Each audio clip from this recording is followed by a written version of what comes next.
The following program is sponsored by Friends of Life Outreach International. With all the turmoil we face today, Sheila Walsh asks, how do we live in difficult days?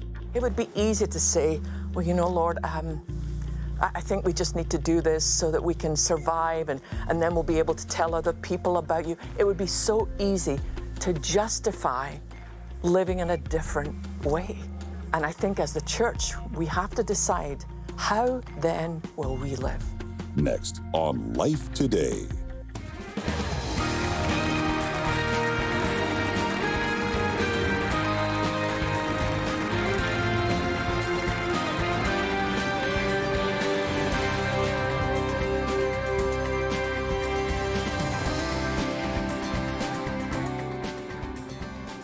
Hi, welcome to Life Today. I'm Sheila Walsh. One of the things I've been thinking about, just as I've been scrolling through social media, and I tried not to do it as much as I was doing, because honestly, I was finding it really discouraging. There's just, Facebook doesn't seem to be as bad, but Twitter drives me bonkers, honestly. And what I really find hard is the way that Christians are ripping into Christians. I just don't even understand that. How we could think that in any way reflects the love of God is a mystery to me. I mean, if you have something to say to a member of the family, you say it to the member of the family. You don't go on social media. But, you know, Jesus told us that in the last days, things are going to shift. So that's my question for us to look at today. How do we live in difficult days?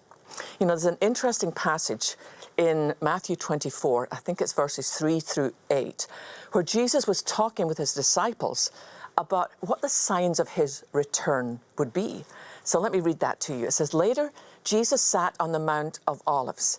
His disciples came to him privately and said, tell us, when will all this happen? What sign will signal your return and the end of the world? Jesus told them, don't let anyone mislead you. For many will come in my name, claiming I am the Messiah. They will deceive many, and you will hear of wars and threats of wars. But don't panic.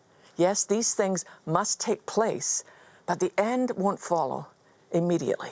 Nation will go to war against nation and kingdom against kingdom. There will be famines and earthquakes in many parts of the world.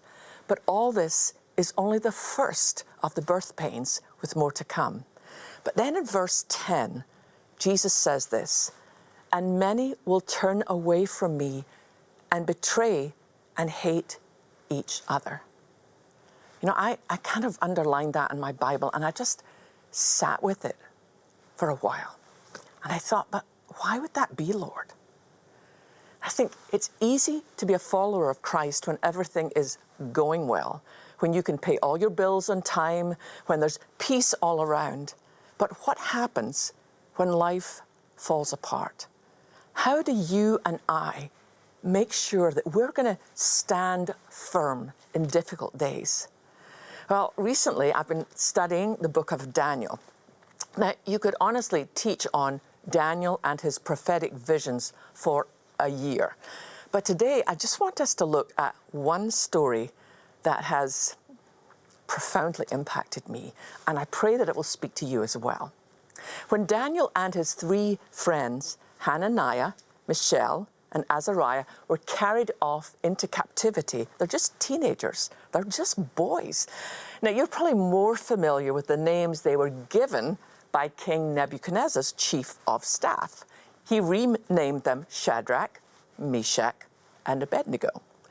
Now, they were given a place of high honor in the palace because we read in Daniel 1:17 that God had given them an unusual aptitude to be able to learn the language very quickly and understand the literature of the culture. So these three men were put in charge of all of Babylon. But things were about to take a very nasty turn. So let's read from Daniel chapter 3, verses 1 through 6. King Nebuchadnezzar made a gold statue 90 feet tall and 9 feet wide and set it up on the plain of Dura in the province of Babylon.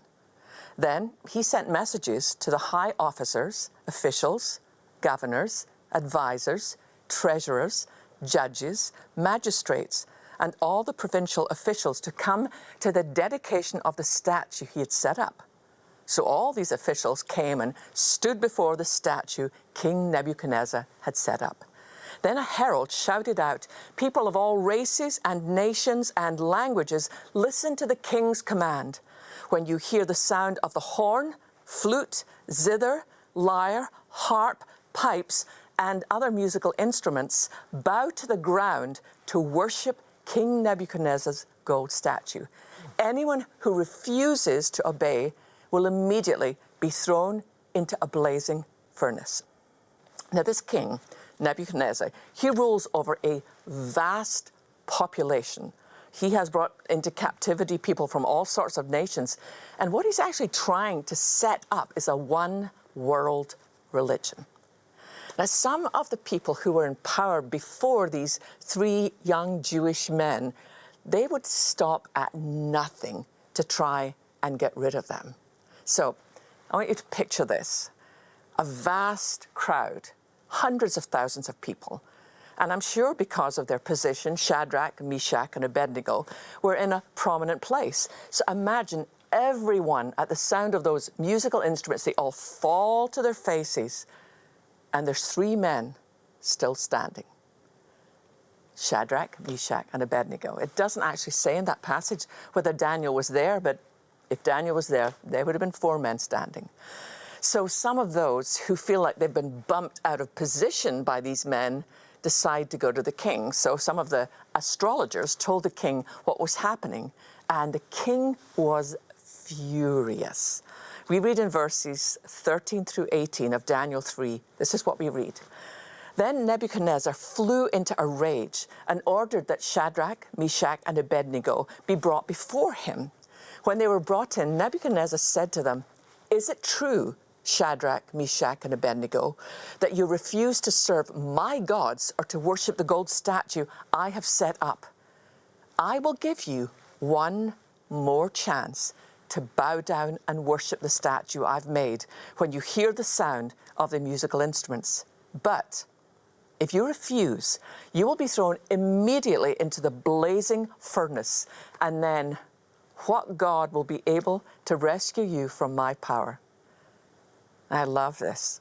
Shadrach, Meshach, and Abednego replied, "O Nebuchadnezzar, we do not need to defend ourselves before you. If we're thrown into the blazing furnace, the God whom we serve is able to save us. He will rescue us from your power, your majesty.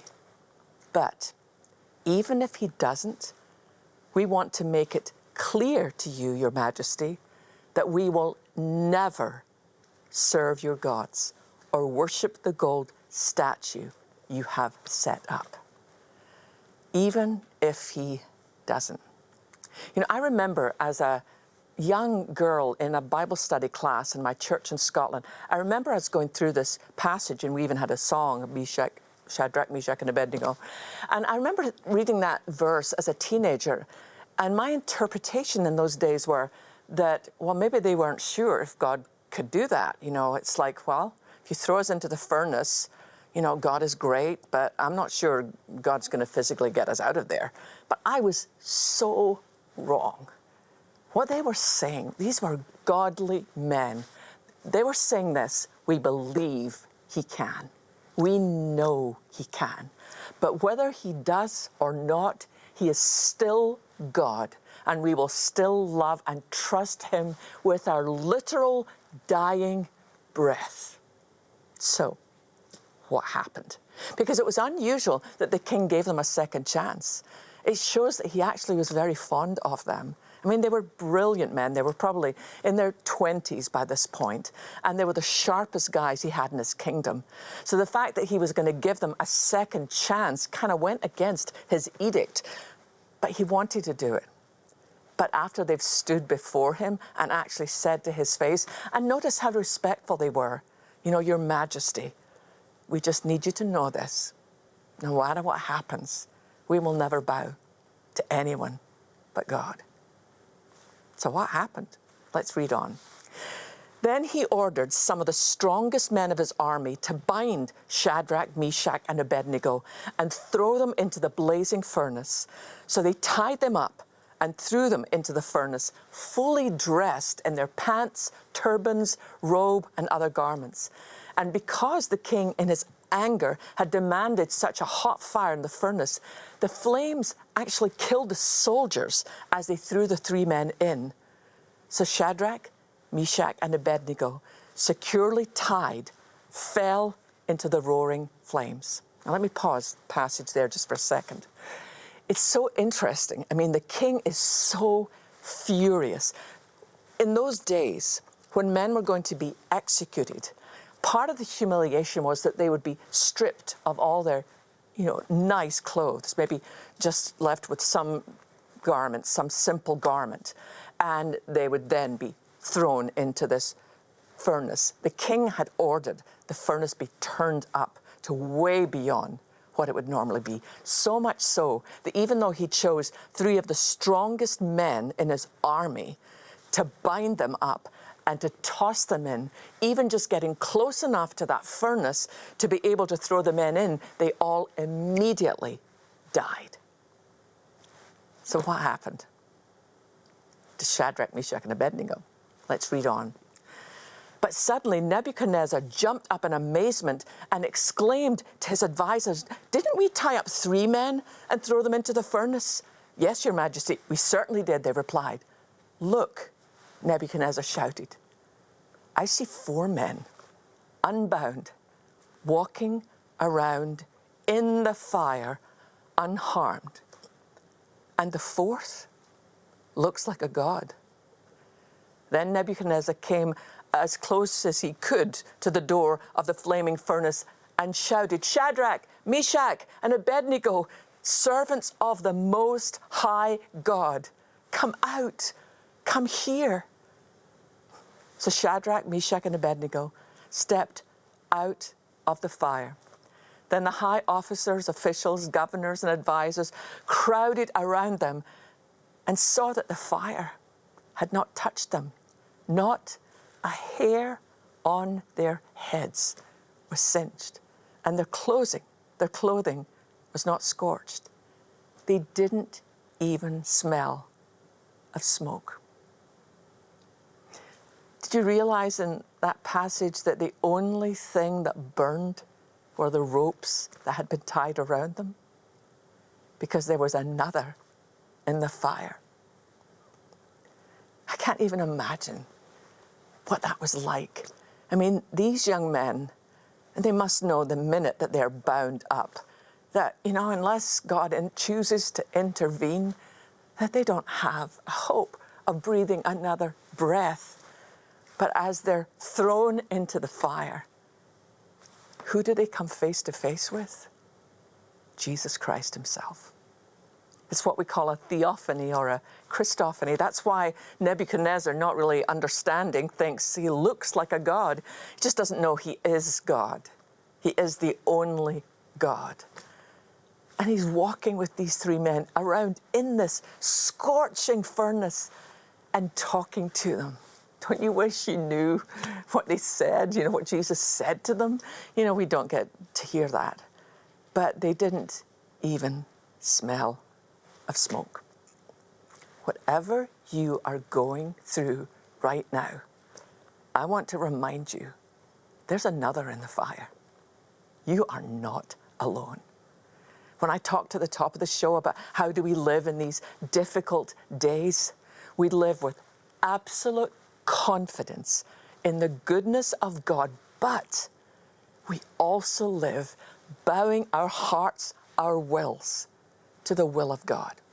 Let me just quickly go to Luke's Gospel. This is Luke chapter 22, and it's, when Christ is in the Garden of Gethsemane, Jesus, he walked away about a stone's throw and knelt down and prayed, "Father, if you are willing, please take this cup of suffering away from me. Yet I want your will to be done, not mine."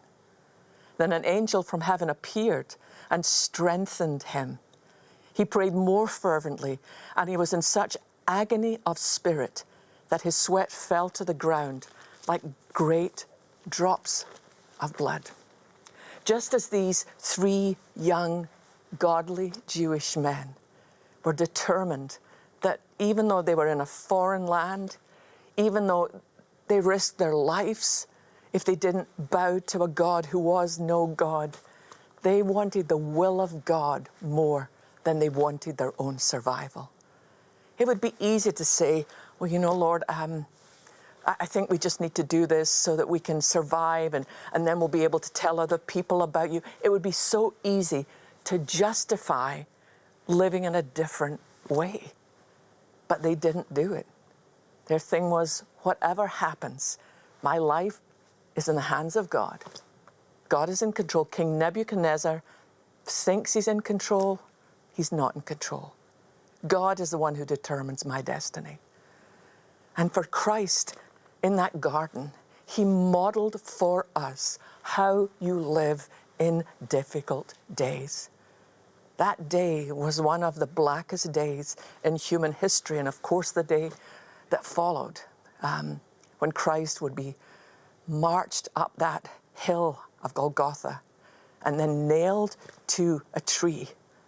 Don't you think at any moment Jesus could have said, it's too hard, and angels could have been dispatched in a moment to rescue him? But no, that prayer on Christ's lips was, not my will, but your will be done. We have walked through and continue to walk through unprecedented days. We've walked through very hard things. And I think as the church, we have to decide, how then will we live?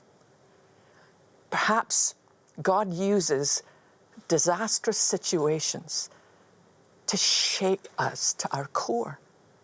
And that has been my prayer, even in these days. Lord, shake me until all that's left is what is of you. Help me to see beyond what I think I need to make me comfortable. I want my life to bring glory to you. And I think back to the night I gave my life to Christ in my bedroom in a little home in Scotland, being led to Christ by my mother. I was 11 years old, and I sit here today and I'm 63 years old. And I have to tell you, there's never been a point in my life when I want the will of God to be done in my life more than my comfort, more than my understanding. I want to say, Lord, have your way in my life. And I pray that for you too. I don't know whether you're 21 and just setting off on a whole new adventure, or whether you sit in some of the latter years of your life. It's never too soon. It's never too late to say, Lord, I want your will for me in these days. I want your will to be done. And one of the things that's very, very clear from Scripture is that when we reach out to the least of these, when we care for those who are crying out to God right now, we are doing the will of God. I want to show you how you can help us meet some very real needs and do it all in the name of Jesus. Watch this. Life Outreach International teams, along with our mission partners, travel the world documenting the needs of families who lack the very basics of life. Without a doubt, Africa's children always tear at the heart of our teams when they see them struggling in extreme circumstances. I cannot imagine what it would be like to be a mother like this and want desperately to help your child. This is the hospital, but some of these moms had to walk 10 or 15 kilometers with a seriously malnourished baby just to try and get some help. And if they can get here in time, then there's some hope. But time is everything here, as you can see. I remember when my brother died. We were hungry and he was so thin. My mom took him to a clinic that was very far away. and he died on the way there. It is now up to us to do something to help relieve the plight of these little ones. A bowl of food a day provided through our mission feeding program can make the difference between life and death for young children. But my prayer is that we can save hundreds of other children before they get to this stage. No child should ever get to this stage. No mom should ever have to watch this. So if we do something now, we can stop this from happening. Where do you think Christ's heart is as he looks at our earth? Don't you think he is listening to every single cry from every child who is hungry, from every mother who is, her feet are bleeding because she's had to walk so far? Because if you think about it, if something happens to one of our children, you know, we can at least get to a drop-in clinic, or, you know, there's something we can do immediately. In so many of the villages where we are present and where we want to help, there's nothing close by. And so the mothers will do everything they can to try and get even the least bit of food into their children. But when they realize that their children are losing every single day and getting weaker, then they will walk. They will walk as far as they can to get to a clinic. But so often, by the time they get there, it's too late. I can't tell you of the stories we've heard of mothers and fathers taking a child, and by the time they're halfway to the clinic, the child has died. And sitting in those malnutrition clinics, listening to the cries, and the strangest thing for me was sitting on one bed and listening to the labored breathing of a little one. He couldn't even cry. He didn't have enough energy left to cry. He was using every single moment he had left on this earth to take one more breath. But here's the deal. We can change this. This is not something, you know, you might look at things, you know, watch programs and think, well, that's the other side of the world. I can't help. We're bringing the other side of the world right to you. And I want you to know we can help. Our partners on the ground are so strategic. And what we want is we want to set up feeding programs in villages so that those children never end up in a malnutrition clinic. Now, this is our last week. This is our last week of mission feeding, and we've made a commitment to feed 350,000 children. We've told our partners on the ground, we will be back with help. You need it now. We can't let them down. So would you help us?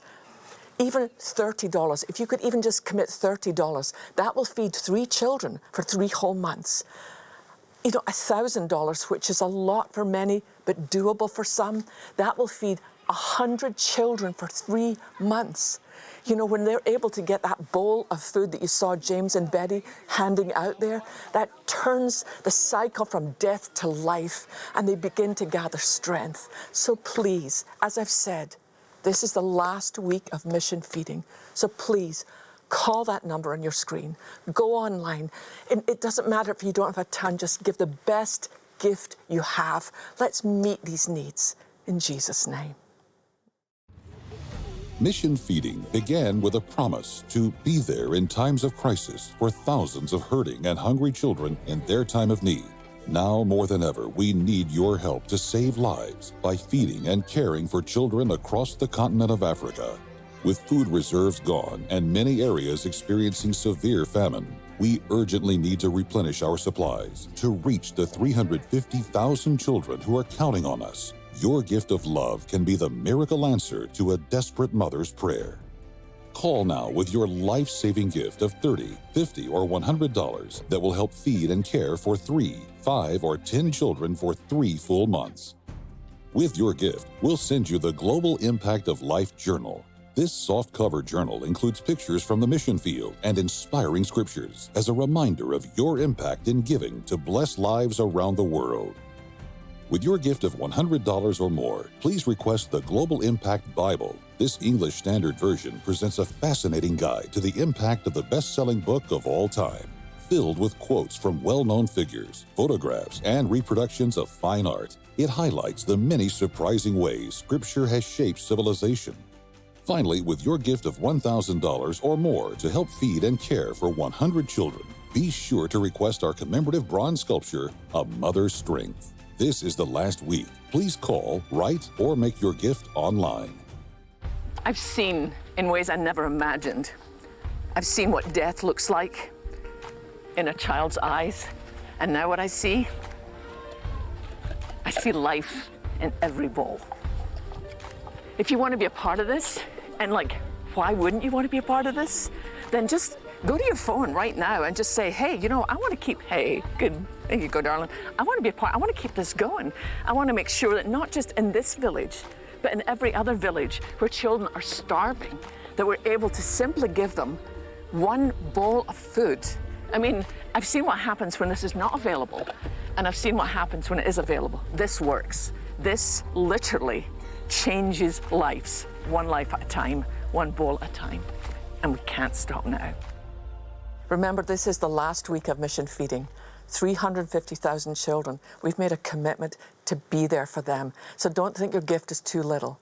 $30 will feed 3. For any gift at all, we'll send you the Global Impact of Life Journal, which, show you what we're doing around the world. And I know you don't do it for the gifts, it's just our way of saying thank you. If you're able to give $1,000, we will send you the beautiful Mother's Strength bronze, something we see all the time, these mothers carrying water on their heads, carrying food. But let's not let these people down, so please, make your best gift, and thank you for what you've already done. For James and Betty and for all of us here at Life, thank you so much.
Regardless of your net worth, estate planning benefits you and your family before and after death and results in peace of mind.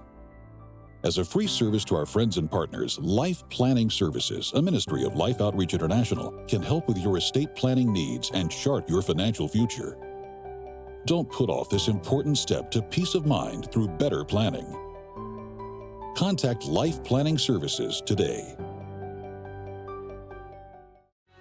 We develop most diseases by consistently making the wrong food choices. Dr. Don Colbert, tomorrow. Life Today is made possible by the supporters of Life Outreach International. Your gift will be used exclusively for the exempt purposes of life. The ministry features specific outreaches as examples of the programs it supports and conducts. Gifts are considered to be without restriction as to use unless explicitly stipulated by the donor. The ministry is a member of the ECFA.